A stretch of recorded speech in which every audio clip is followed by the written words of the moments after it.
Um abraço a todos, que a doce paz de Jesus nos envolva e vamos assim, dar assim, início ao nosso estudo, fazendo a nossa leitura do Evangelho, para a gente já poder ir sintonizando com esses amigos espirituais e já ir refletindo, serenando as mentes e os corações. Olha, abrindo aqui, eu abri o capítulo 5, item 26, o capítulo 5 é Bem-aventurados aflitos e o item 26 é Provas voluntárias, o verdadeiro cilício. E vem falando assim, olha, ele é um pouquinho grande, não vai dar para ler tudo, mas pelo menos o primeiro parágrafo, tá? Aí a gente deixa aqui, tá longe, Nilbert? Vê se melhorou. Aí a gente já deixa aqui para os amigos, para que possam fazer a leitura, para entender melhor, tá? Então é o capítulo 5, Bem-aventurados aflitos, a lição, o item é o 26, Provas voluntárias, o verdadeiro cilício. Perguntai se é lícito ao homem abrandar suas próprias provas. Esta questão equivale a esta outra. É lícito aquele que se afoga cuidar de salvar-se? Aquele em quem um espinho entrou, retirá-lo? Ao que está doente, chamar o médico? As provas têm por fim exercitar a inteligência, tanto quanto a paciência e a resignação. Pode dar-se que um homem nasça em posição penosa e difícil, precisamente para se ver obrigado a procurar meios de vencer as dificuldades. O mérito consiste em sofrer sem murmurar as consequências dos males que lhe não seja possível evitar, em perseverar na luta, em se não desesperar, se não é bem sucedido, nunca, porém, numa negligência que seria mais preguiça do que virtude. Esta questão dá lugar naturalmente a outra, pois se Jesus disse, bem-aventurados aflitos, haverá mérito em procurar alguém aflições que lhe agravem as provas por meio de sofrimentos voluntários? A isso responderei muito positivamente. Sim, há grande mérito, quando os sofrimentos e as privações objetivam o bem do próximo, porquanto é a caridade pelo sacrifício, não quando os sofrimentos e as privações somente objetivam o bem daquele que a si mesmo as aflige, porque aí só há egoísmo por fanatismo. Bem, gente, ela, como eu falei, é um pouquinho mais extensa, e como nós já avançamos um pouquinho o horário, a gente recomenda aqui fazer a leitura completa, para a gente poder ter um entendimento melhor do que seriam essas provas voluntárias e o verdadeiro cilício. Então vamos assim à nossa prece, agradecendo a Deus, a Jesus, aos amigos espirituais pela oportunidade, Pai amado, de nos encontrarmos aqui novamente reunidos para darmos continuidade ao estudo desta noite, que é da obra O que é o Espiritismo. Pedimos o teu amparo a todos nós aqui presentes, encarnados e desencarnados. Envolva os lares de todos nós aqui presentes, meu lar, o lar do Nilbert, o lar da Claudenice, o lar do Rogério, o lar do Sérgio e o lar da Lisa. Que nesse momento, Pai, a tua luz, o teu amor possa se envolver a todos os espíritos amigos que estão aqui nos sustentando, nos amparando, e todos aqueles que também foram trazidos para também refletirem sobre a lição desta noite. Abençoa-nos, Pai querido. Sustenta o nosso amigo Sérgio, que os amigos espirituais possam intuí-lo nas suas colocações, mas principalmente, Pai amado, abra assim a nossa mente para o entendimento da lição dessa noite, para que nós possamos assim refletir e tirarmos o melhor aproveitamento, para colocarmos em prática no nosso dia a dia, nas nossas vivências, com os nossos amigos, com os nossos familiares, onde quer que nos encontremos. Obrigada por toda a oportunidade, te pedimos então a tua bênção e amparo para iniciarmos nessa noite o estudo de mais dessa obra. Graças a Deus, graças a Jesus, graças aos amigos espirituais que nos envolvem hoje e sempre. Que assim seja. Sérgio, meu amigo, é só levantar a mãozinha, estou te passando uma boa tarefa, que Jesus te abençoe, meu amigo. Boa noite a todos. Vamos então começar. Nós estamos então terminando o diálogo do padre, né? Quando o padre apresenta as objeções da igreja em relação ao espiritismo, e Kardec vai demonstrando, né, o equívoco, rebatendo esses conceitos que o padre apresenta, contrários à doutrina, contrários ao conceito que o espiritismo nos traz. Então nós estamos aqui nessa último diálogo, em que o padre afirma que os espíritos só ensinam os princípios de moral encontrados no Evangelho. Então, ele alega que não vê utilidade no Espiritismo, uma vez que o Espiritismo ensina o que o Evangelho, o ensino moral, os conceitos morais que o Evangelho já nos traz há algum tempo. Então ele diz, não seria o mesmo se os Espíritos viessem ensinar grandes verdades novas, alguns desses princípios. Ao menos o Cristo era só, sua doutrina era única, ao passo que o Espiritismo se contam por milhares, os Espíritos se contam por milhares e se contradizem, uns dizendo que é branco, o que outros afirmam ser negro. Quer dizer, o padre alega que os conceitos morais do Evangelho tiveram apenas uma fonte, que foi Jesus, que foi o Cristo. Então, estabeleceram uma doutrina una, né? Uma doutrina que não tem divergência, mas que os espíritos são muitos, como eles dizem, contam aos milhares. Então, as divergências, os ensinamentos podem ser também diferentes e até contraditórios entre si. Então ele conclui a sua intervenção dizendo: não seria melhor deixarmos os espíritos tranquilos e contentarmos-nos com o que já temos? E Kardec então vem explicando o objetivo da doutrina, que é trazer o ensinamento do Cristo, né, que estava um pouco esquecido e até um tanto deturpado pelos homens.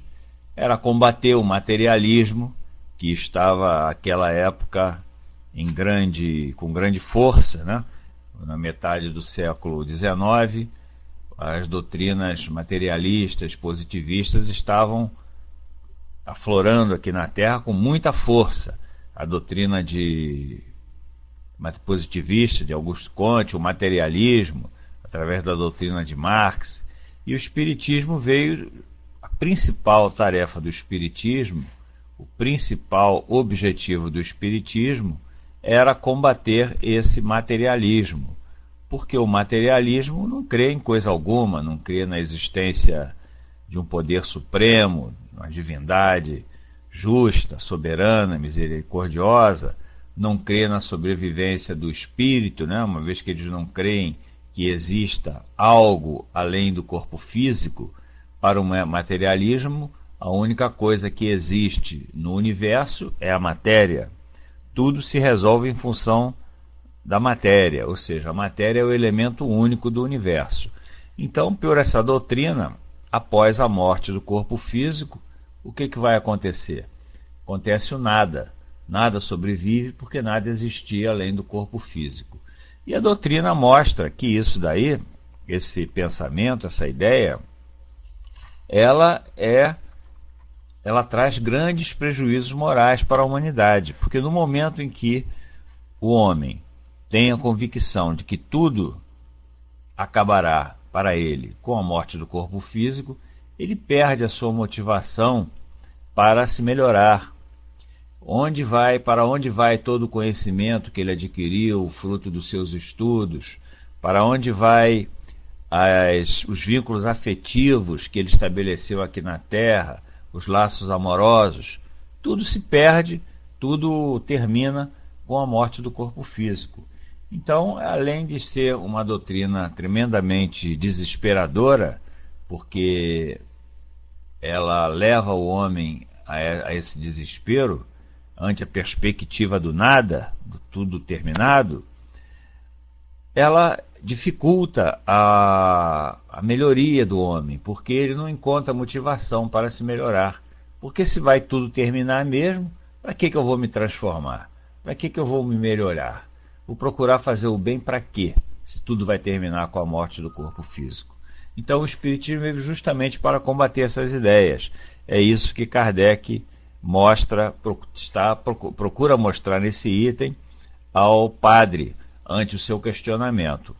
E vamos então agora dar continuidade, vamos ver o final aqui do argumento de Kardec. Ele diz, em uma palavra, o Espiritismo desenvolve e eleva as ideias, combate os abusos causados pelo egoísmo, a cobiça e a ambição.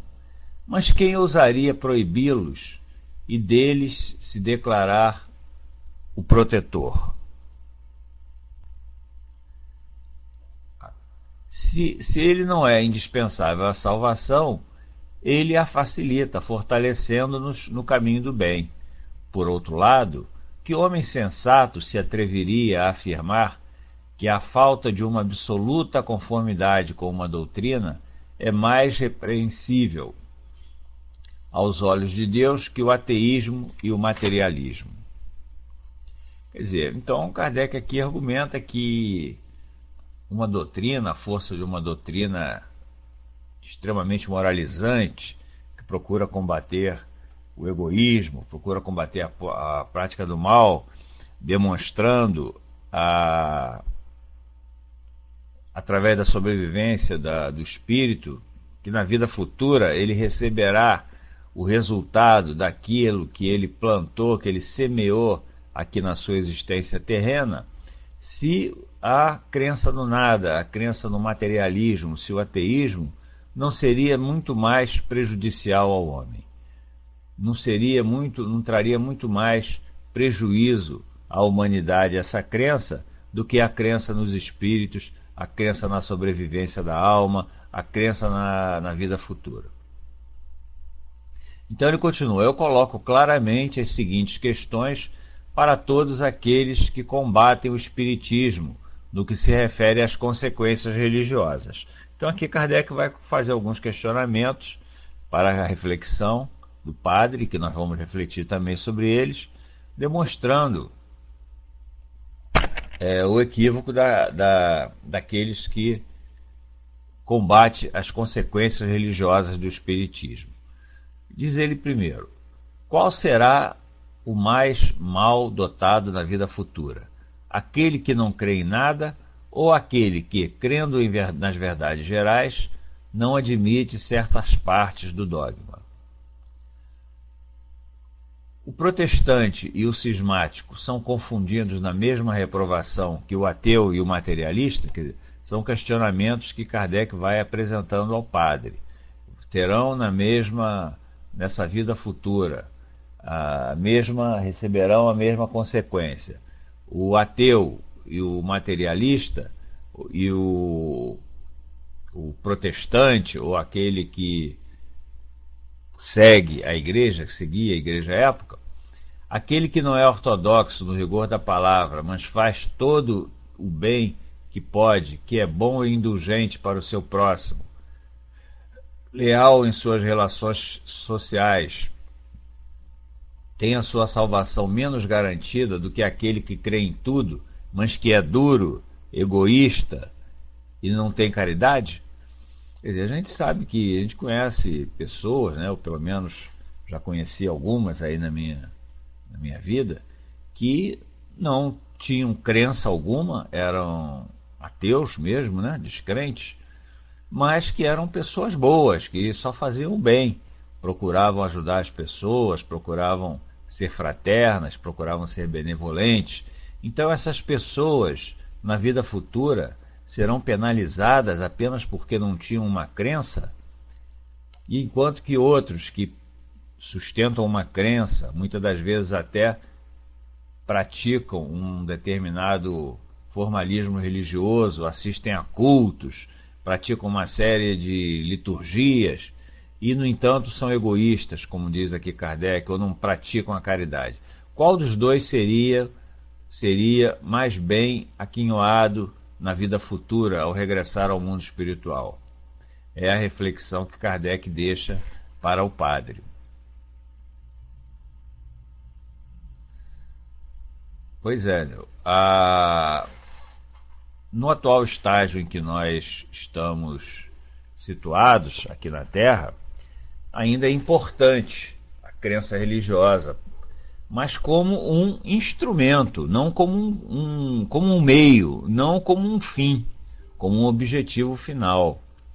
Então, o que funciona, ainda que você chama nas leis do universo, né, as leis de causa e efeito, não são as crenças, não são as posturas, as convicções religiosas, filosóficas ou conceituais que nós sustentamos, mas sim as nossas ações, os nossos pensamentos, os nossos sentimentos.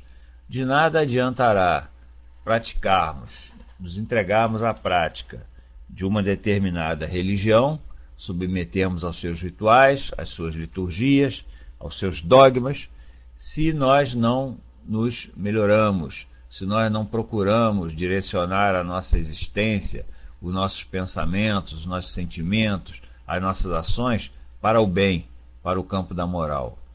É claro que a lei de Deus, sendo justa, ela não vai, ela se faz atuar sobre as nossas atitudes, sobre os nossos pensamentos, sobre os nossos sentimentos, e não sobre a nossa aparência religiosa, né? Porque, como eu disse, tem muita, e como Kardec aí indaga do padre, muitas pessoas que adotam o formalismo religioso, que são praticantes, fazem todos aqueles rituais, aqueles cultos, aquelas liturgias, e, no entanto, são pessoas que se dedicam ao mal, são egoístas, não ajudam as pessoas, são maledicentes. Então é evidente que as leis universais, a lei de causa e efeito, ela atua, não é sobre o formalismo religioso, não é sobre a capa religiosa que nós venhamos a vestir, mas sobre nossos atos, sobre nossos pensamentos, sobre nossos sentimentos. O que terá maior valor, indaga ainda o Kardec ao padre, aos olhos de Deus, a prática das virtudes cristãs, sem a prática dos deveres da ortodoxia, ou a prática destes últimos, sem a da moral? Quer dizer, repete, né, praticamente o mesmo questionamento que ele já tinha feito anteriormente. Questiona ao padre o que vale mais aos olhos de Deus. Se seriam as nossas ações, os nossos pensamentos, os nossos sentimentos, ou simplesmente os deveres religiosos devidamente satisfeitos, os deveres formais religiosos atendidos.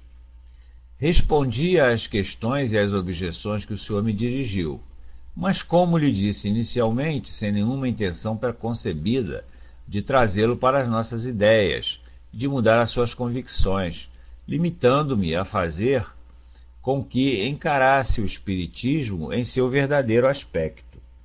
Quer dizer, Kardec, ele desde o início, e ele ainda conclui aqui, se não tivesseis vindo, eu não vos teria ido procurar. Kardec, desde o início que a doutrina veio à luz, ele sempre procurou deixar isso bem claro, patente, para os seus adeptos, para aqueles que estavam aceitando os ensinamentos da doutrina. Ele sempre procurou deixar claro que a doutrina não veio para fazer proselitismo, que não era esse o objetivo do espiritismo. Fazer proselitismo, tentar trazer pessoas para o seu campo, para suas ideias, né, para suas fileiras. O espiritismo, disse ele, veio para aqueles que estavam à procura de um instrumento, de uma doutrina, de algo que os esclarecesse, algo que os fizesse melhor. Aqueles que estavam nas suas fileiras religiosas, estavam satisfeitos com ela, que devessem permanecer nelas, que não, o Espiritismo não tinha o objetivo de tirar ninguém de uma religião para trazê-los para as suas fileiras. Aqueles que estão satisfeitos nas suas religiões, que estão se sentindo bem, estão se melhorando, principalmente nessa religião, não há por que virem engrossar as fileiras espíritas, que continuem nas suas religiões. É muito melhor ser um bom católico, ou um bom evangélico, um bom bandista, um bom judeu, do que ser um mau espírita, né? Então, se a pessoa é um bom católico, praticante não das liturgias e dos sacramentos, mas praticante do ensinamento moral do Cristo, né? Procura seguir a moral evangélica, procura fazer o bem, procura nutrir bons sentimentos em relação aos seus semelhantes, que continue então no catolicismo, continue sendo católico, não precisa ser espírita. O espiritismo veio para aqueles que não tinham ainda encontrado um caminho, que não tinham ainda encontrado uma filosofia ou uma ideia religiosa que atendesse às suas necessidades, que os fizesse melhor, que pudesse servir de instrumento para o seu esclarecimento, para a sua transformação moral. É para isso que o Espiritismo veio. Para aqueles que não acreditavam em nada, que eram céticos, né? Aqueles materialistas, para esses que o Espiritismo veio. E não para os que já tinham encontrado seu caminho. Então nunca foi objetivo de Kardec, e ele sempre recomendou isso, em várias oportunidades, ele repetiu isso várias vezes, que os adeptos da doutrina não se preocupassem em fazer proselitismos, ou seja, tentativas de convencimentos, de trazer as pessoas para as fileiras espíritas. Se essas pessoas estavam bem em suas religiões, se as religiões estavam atendendo às suas necessidades, que continuassem com elas. Exato.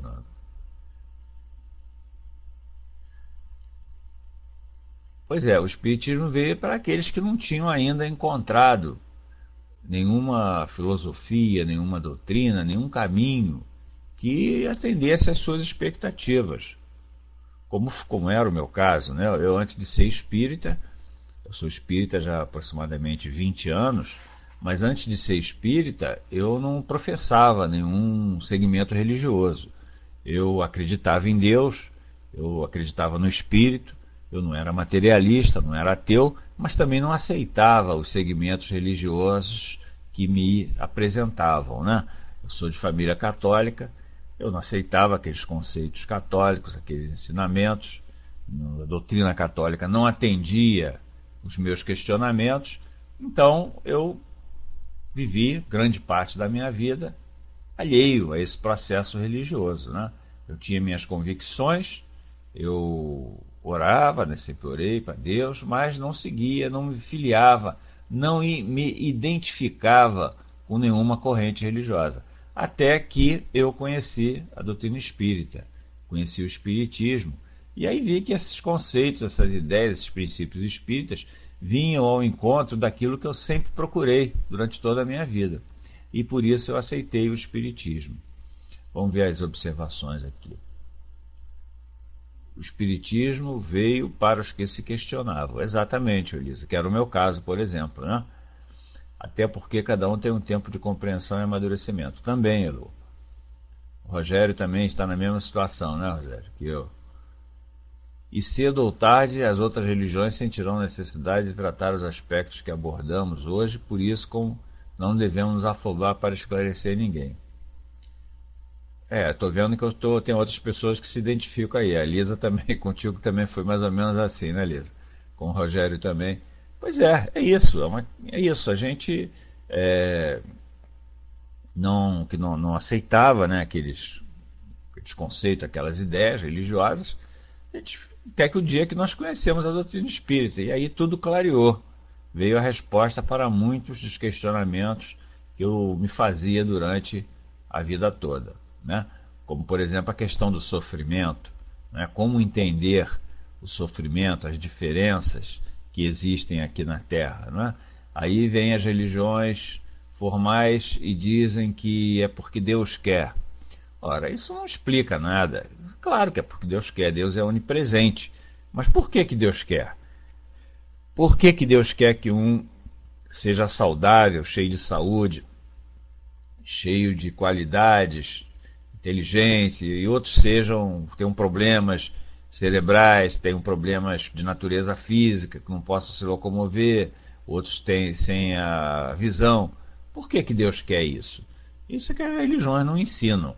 E com a doutrina espírita a gente vem compreender que a vontade de Deus se manifesta através das suas leis, leis que são definitivas, que são infalíveis. Então é assim que Deus manifesta a sua vontade, através das suas leis.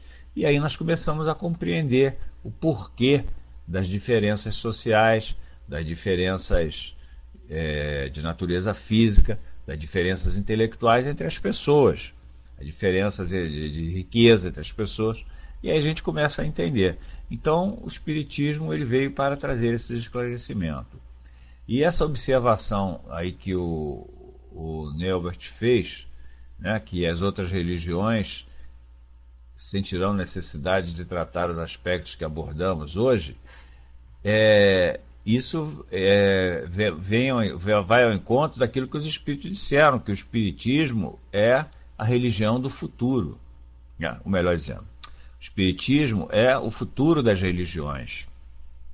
Ou seja, as religiões passarão gradativamente, à medida que os homens vão evoluindo, vão progredindo no campo moral e no campo intelectual, as religiões passarão a aceitar esses conceitos espíritas, passarão a adotar esses conceitos espíritas. Então, determinadas crenças dogmáticas que contrariam a razão, que contrariam até os ensinamentos da ciência, essas crenças serão pouco a pouco abandonadas, serão modificadas, cairão no esquecimento, e as religiões passarão a adotar os conceitos espíritas. Por isso que o Espiritismo será o futuro das religiões, como disseram os espíritos.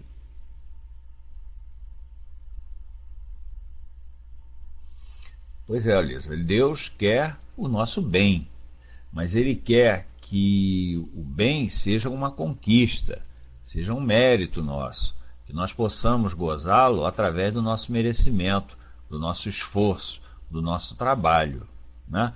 Então, Ele estabeleceu suas leis, e nós receberemos o bem na medida que nós também nos doarmos, na medida que nós também o praticarmos.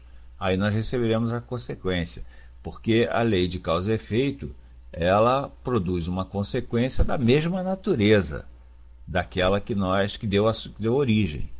O efeito é sempre da mesma natureza da causa. Então cabe a nós estabelecermos o nosso futuro. Não é Deus que estabelece o nosso futuro. Ou melhor, Deus estabeleceu o nosso futuro quando nos criou. O nosso futuro, o que é? Nosso futuro é a perfeição e a felicidade definitiva. Esse é o futuro que Deus estabeleceu para nós.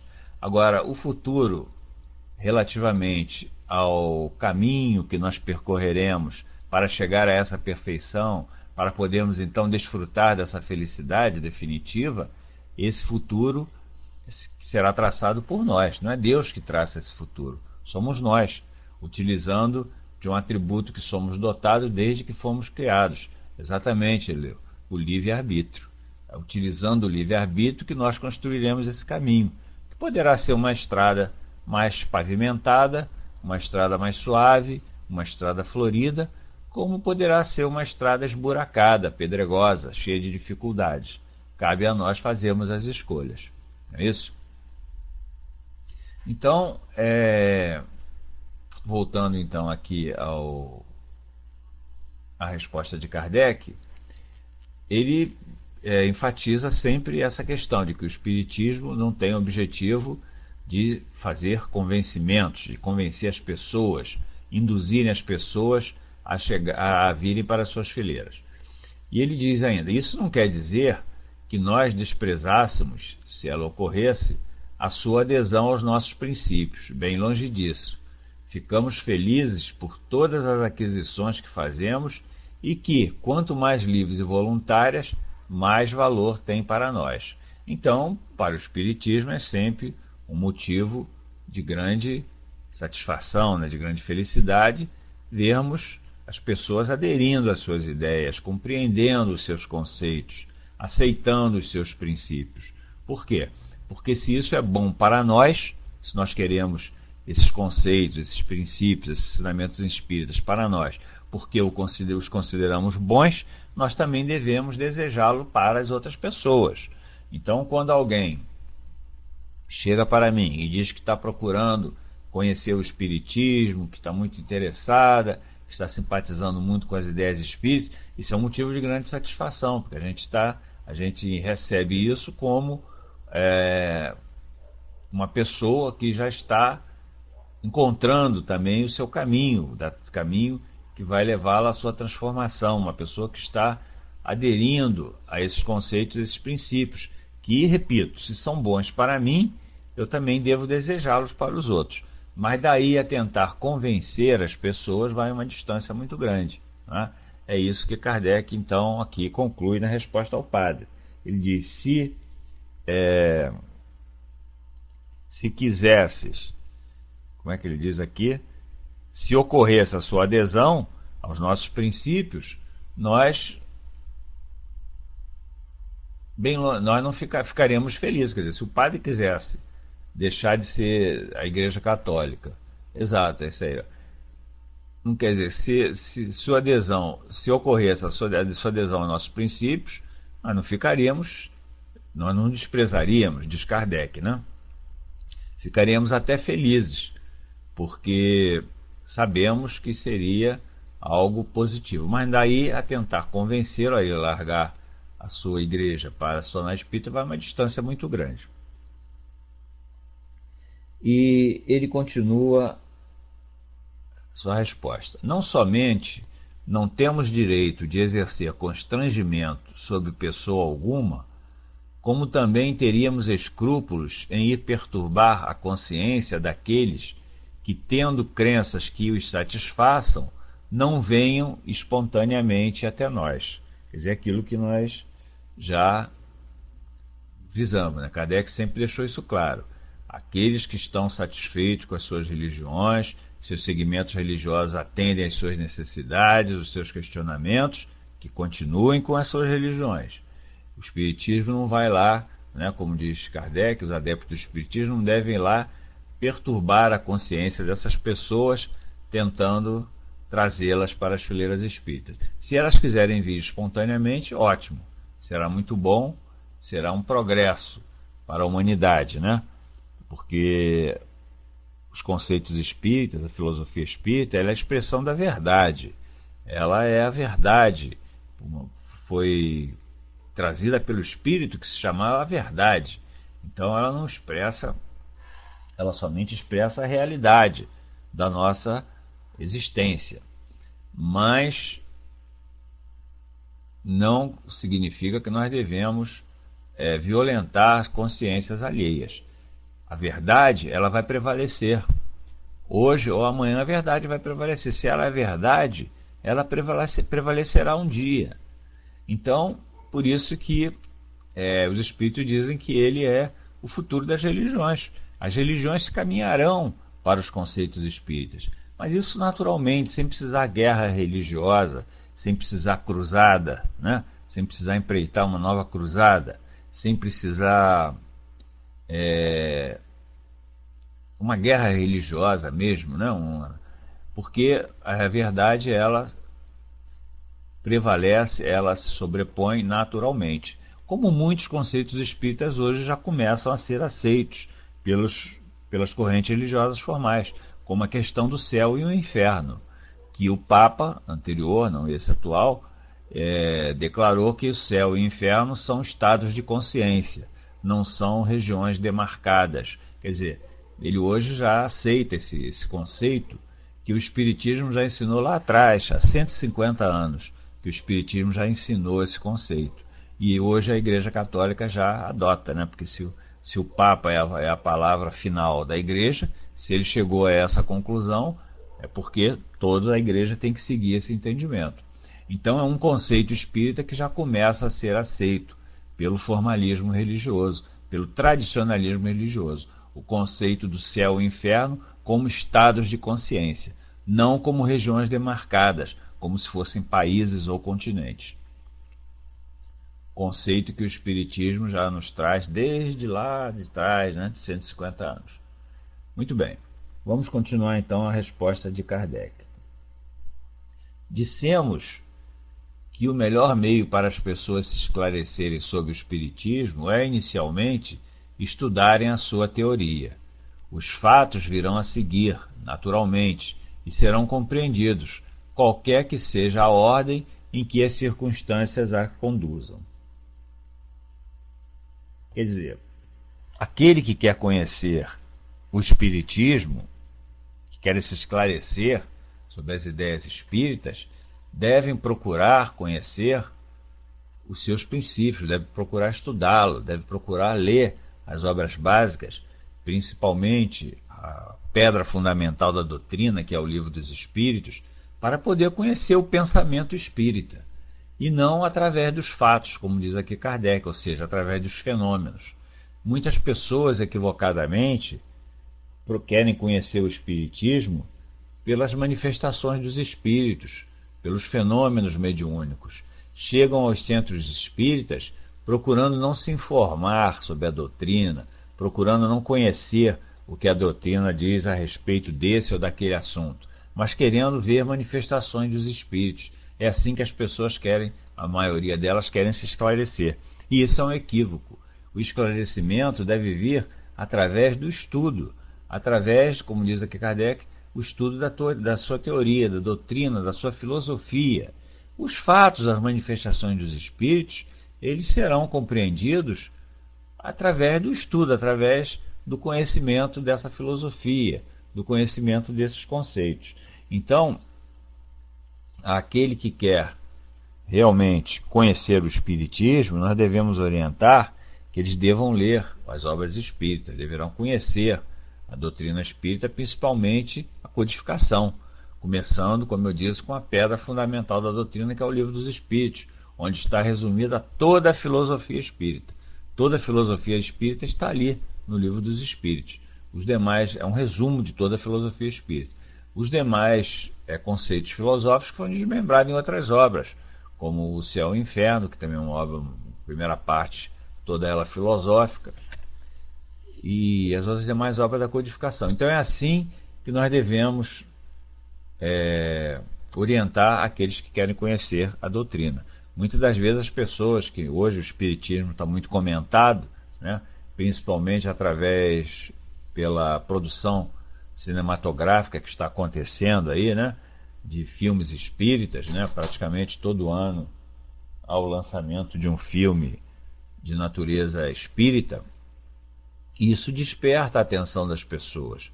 As pessoas começam a querer saber o que é o espiritismo, o que os espíritas fazem, o que se faz dentro de um centro espírita.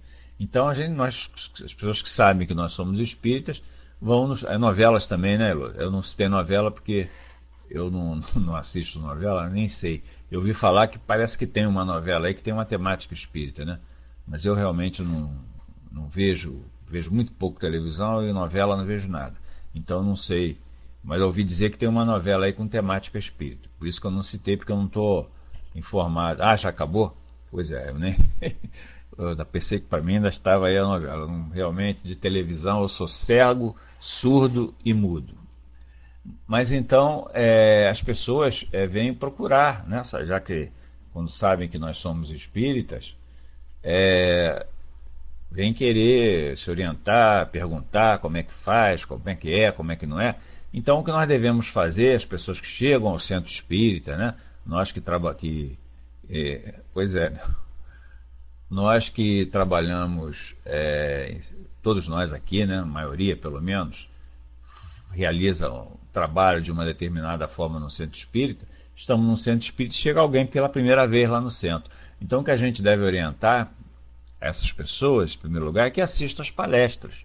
porque através das palestras ela vai começar a tomar contato com os conceitos espíritas, com os princípios espíritas. O fato de presenciar fenômenos, isso vem depois, isso é secundário, isso não é o mais importante. É isso que Kardec responde aqui ao padre. E ele continua: nossas publicações são feitas com a finalidade de facilitar esse estudo. Eis aqui, para obter esse resultado, a ordem que aconselhamos. A primeira leitura, então Kardec aqui está orientando o padre, né? Orientando não, né? Respondendo ao questionamento do padre sobre um método, né, para se conhecer os conceitos, os princípios, conhecer, enfim, a doutrina. A primeira leitura que deve ser feita, diz ele, é a deste resumo, que apresenta o conjunto e os pontos mais dignos de nota da doutrina. Com isso, já se pode fazer uma ideia do assunto e obter-se a certeza de que, no fundo, há qualquer coisa de sério. Então, ele está recomendando que a primeira leitura para aquele que é leigo no assunto e que quer começar a tomar contato com a doutrina é a leitura, o estudo dessa obra, o que é o Espiritismo. É o que ele recomenda, inclusive no Livro dos Médiuns, quando ele trata do método de estudo do Espiritismo, no capítulo 3 da primeira parte do Livro dos Médiuns, ele recomenda que, capítulo 3 ou 4, parece que é o capítulo 3, ele recomenda que a primeira obra que deve ser lida e estudada por aqueles que estão começando o contato com a doutrina é o que é o Espiritismo, porque, como ele diz aí, é um resumo da doutrina, dos pontos mais importantes da doutrina. Nesta rápida exposição, diz ele ainda falando sobre esse livro, procuramos indicar os pontos que devem particularmente prender a atenção do observador. A ignorância dos princípios fundamentais é a causa das falsas apreciações da maioria daqueles que julgam o que não compreendem, ou de acordo com as suas ideias preconcebidas. É porque isso é muito comum, isso ainda hoje, né? As pessoas que falam do Espiritismo, as pessoas que criticam, que falam mal do Espiritismo, e você indaga se ela já leu alguma obra, elas nunca leram nada da doutrina. Então isso na época era muito comum, a oposição que surgiu ao Espiritismo, de pessoas que não compreendiam, não procuravam saber de que se tratava, mas que já eram contra, já adotavam uma postura contrária à doutrina. E isso hoje ainda é muito atual. Ainda temos pessoas assim, pessoas que sem qualquer conhecimento, sem nunca terem lido nenhuma obra espírita, sem conhecer nenhum dos princípios doutrinários, falam mal do Espiritismo, né? Tem alguns segmentos religiosos até mais fanatizados que chegam a atribuí-los a coisa do diabo, coisa do demônio, sem saberem o que o Espiritismo ensina, quais são os princípios, quais são os conceitos. É, puro preconceito, né? Mas então Kardec recomenda que até para os críticos, até para poder criticar, deve-se procurar conhecer a doutrina. Aí sim você vai poder formar um juízo, né, uma avaliação. Se nós queremos criticar alguma coisa, se queremos criticar algo, é preciso que nós conheçamos essa coisa, né? Procuremos nos informar, saber o que é, de que se trata, o que ela expressa, para aí sim podemos estabelecer os nossos conceitos. Mas infelizmente não é isso que acontece de comum, via de regra.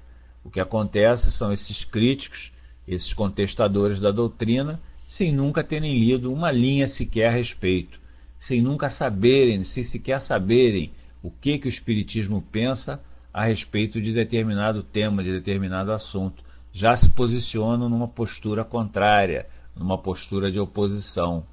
Então Kardec recomenda aqui que para evitar essas falsas apreciações, que se procure, em primeiro lugar, conhecer a doutrina. Aí sim, depois de conhecida a doutrina, então, aí nós pode se estabelecer um conceito, né? A pessoa pode ler toda a codificação e não gostar, achar que não aceitar aqueles princípios, não aceitar aqueles conceitos, contestá-los, aí tudo bem, estará contestando com um fundamento, né? Estará contestando com um conhecimento de causa. Agora, falar sem conhecimento, como disse a Elo, é puro preconceito, eu diria até mais, é uma inconsequência, né? É uma inconsequência. Pois é, os pseudos sábios, né? Aqueles que contestam, que adotam uma postura sem saberem sequer de que está falando. Bom, concluindo então esse diálogo com o padre, Kardec nos diz: se desta leitura nascer o desejo de continuar, deve-se ler o Livro dos Espíritos, onde os princípios da doutrina são completamente desenvolvidos. Quer dizer, então, aquele que leu o que é o Espiritismo, se interessou, achou que merece um aprofundamento da questão, né, deve então ler a segunda obra que Kardec recomenda, é o Livro dos Espíritos, onde os princípios da doutrina estão ali estabelecidos, fixados. Como eu disse, é a base filosófica da doutrina. É um livro totalmente filosófico. Então isso é importante também para nós, né? Como eu disse, que as pessoas sabem que nós somos espíritas e muitas das vezes vêm nos procurar para pedir que a gente faça uma indicação de um livro. Então, se a pessoa não conhece nada de espiritismo, nunca leu nada sobre espiritismo, nós não podemos recomendar que leia uma obra, por exemplo, de André Luiz. A pessoa não vai entender nada, né? Aliás, isso também aconteceu comigo antes de eu ser espírita, né? Como eu disse, há mais de 20 anos. Eu ganhei de presente de um amigo que é espírita, eu ganhei o livro Nosso Lar. E eu li aquilo ali, mas achei aquilo ali uma história de ficção, né? Uma obra, um romance a mais. Achei que tinha até algumas coisas interessantes, mas não via naquilo ali a expressão da realidade que realmente é. Não via naquilo ali uma narrativa de experiência vivida realmente por um espírito. Para mim aquilo ali era uma obra de ficção. Por quê? Porque eu não conhecia nada da doutrina. Como eu disse, é uma fantasia, né? Eu acreditava em Deus, eu acreditava na existência do espírito, mas não sabia mais nada além disso. Então, li aquele livro, não entendi nada, quer dizer, não entendi a realidade que ele expressava. Para mim aquilo ali pareceu uma fantasia, pareceu uma ficção. Então, quando alguém nos procura pedindo para indicar um livro espírita para ler, se essa pessoa não tem conhecimento nenhum da doutrina, não é leiga com relação aos seus conceitos, aos seus princípios, nós devemos recomendar o livro que é o Espiritismo. É a instrução que Kardec nos traz. Porque através desse livro ela vai ter os primeiros contatos com a doutrina. Ela vai sair daquele estágio de ignorância absoluta com relação ao assunto para já adquirir um princípio de conhecimento, saber pelo menos de que se trata, né? Que é o que esse livro, que é o Espiritismo, é o objetivo dele. A pessoa vai começar a entender o que é. Aliás, o próprio título do livro já diz isso, né? O que é o Espiritismo. A pessoa vai começar a entender o que é o Espiritismo. Aí, de posse desse entendimento, dessas primeiras informações, então, se ela desejar, ela vai começar o aprofundamento.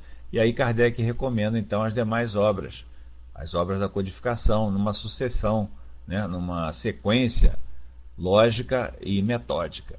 Ele recomenda então o Livro dos Espíritos, que é onde está estabelecida a base filosófica da doutrina.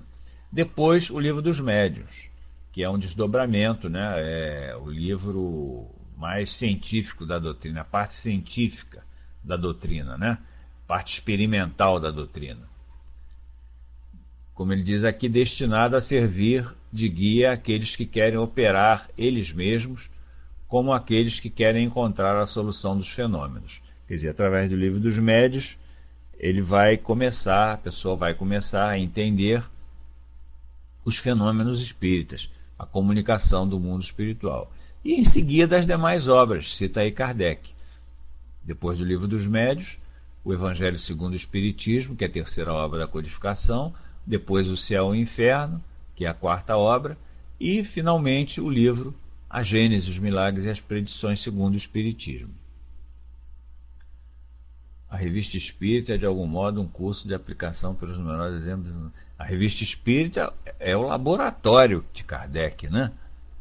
É na Revista Espírita que ele lançava as suas ideias, né?